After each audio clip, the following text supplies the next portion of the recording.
Hello, I'm John Eldredge, and welcome to the Ransomed Heart Podcast. We wanted to continue this week to offer another glimpse into the life of Jesus.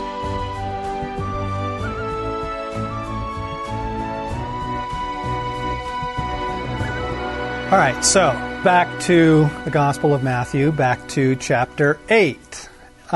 These remarkable stories, the kindness and the disruption of culture with the leper, right?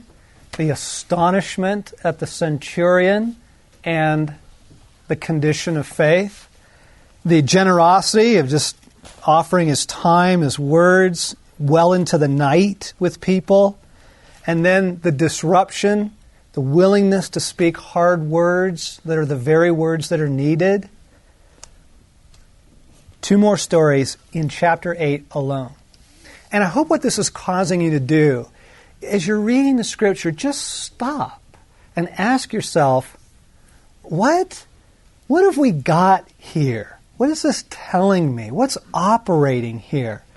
Because it's just extraordinary. All right, famous story of Jesus calming the storm, followed by the story of the deliverance of the two demon-possessed men in the Gadarenes wilderness.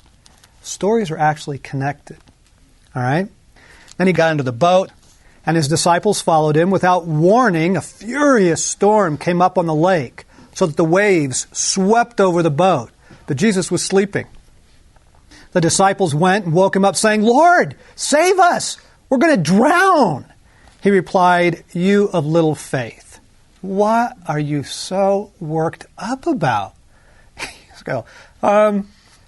That?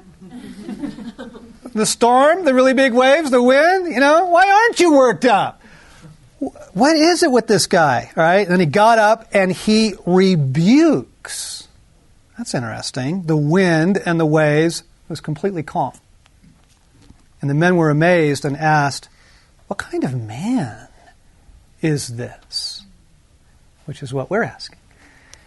Right? What kind of man have you got here? All right? Even the winds and the waves obey him. Okay. Astounding. First off, his faith. Okay? Jesus is not cheating on the math quiz. All right? His faith, his calm assurance, his authority. Okay? Obviously, the man is not easily panicked. Okay? And the man knows who he is. He knows who he is. There's none of that self-doubt that passes for humility these days. Self-doubt's very in, right? Kind of, I'm just sort of wrestling with things, and I'm not really sure, and kind of almost as if confidence is like a bad quality to have, that assurance and faith are bad qualities to have. They're not real, they're not human. But wait a second, we've got a human here. We've got a human here, and he doesn't seem to think that self-doubt equals humility. You see that? Which causes us to rethink humility. All right? Really, I think we passed the two off as the same thing, and they're not the same thing. Okay? And then they arrive at the shore, right, in the region of the Gadarenes. Two demon-possessed men coming from the tomb met them. They were so violent, no one could pass that way. "What do you want with us, Son of God?" they shouted. "Have you come here to torture us before the appointed time?" Some distance from them, a large herd of pigs was feeding. The demons begged Jesus, "If you drive us out, send us into the herd of pigs." He said to them, "Go." So they came out and went into the pigs, and the whole herd rushed down the steep bank into the lake and died in the water. Those tending the pigs ran off, went into the town, and reported all of this, including what had happened to the demon-possessed men. Then the whole town went out to meet Jesus, and when they saw him, they pleaded with him to leave. Several things in this story. Could it be that the storm is from the enemy and is trying to prevent the remarkable deliverance that's about to take place? Any of you that's had any experience with helping people who are very deeply spiritually oppressed, demonically oppressed, will know that all hell breaks loose in your life when you're trying to help them. Right? Have you noticed that?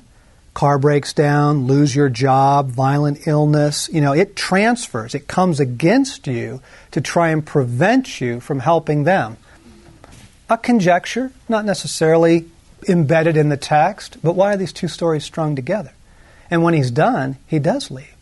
It's almost as if he went all the way across a lake for this one event, to set these guys free. Now, you have to have some awareness of the way you handle spiritual warfare in your own life to appreciate this story. Because the truth is, we don't want to deal with it. We don't. It is absolutely inherent in every Christian I know. It's just like, really? I don't want to pray against this again. I don't think this is warfare. I just think it's a cold. We duck, we dodge, we procrastinate, we take a couple whacks at it, right? You don't see any of that with Jesus.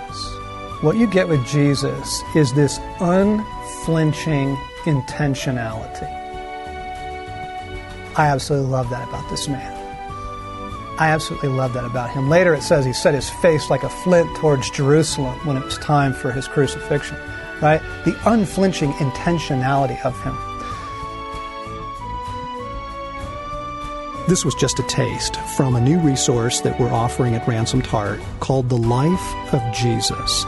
To find out more about this and other new resources, come to our store at ransomedheart.com.